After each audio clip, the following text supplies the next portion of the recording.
Limbe Ruto opong' kod weche Nyakaramogi biro neno kaka obiro wuotho kochako tarik 1 mar dwe manyien.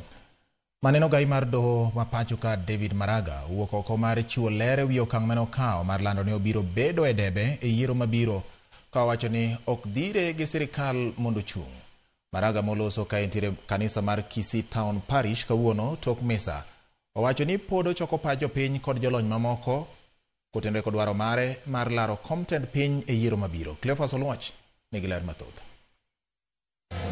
Tok alame kanisa mar Kisii Town Parish Catholic Church, ogai machon mar doho David Maraga olero ni en gi geno gi aput mar manyo commissioners mag IEBC kod jakom mar duolno. We are praying that they selected fit people, honest people to deliver a free and fair election. Kalure gi twak mare juma mokalo, Maraga olero ni pod ochoko pach jopiny kod jolony kotenore gi dwaro mare mar laro komtend piny Kenya yiero mabiro. We are talking with people.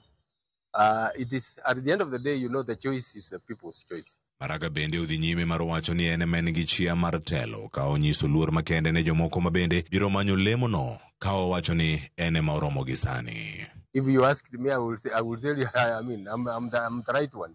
The other one would also say it's the right one.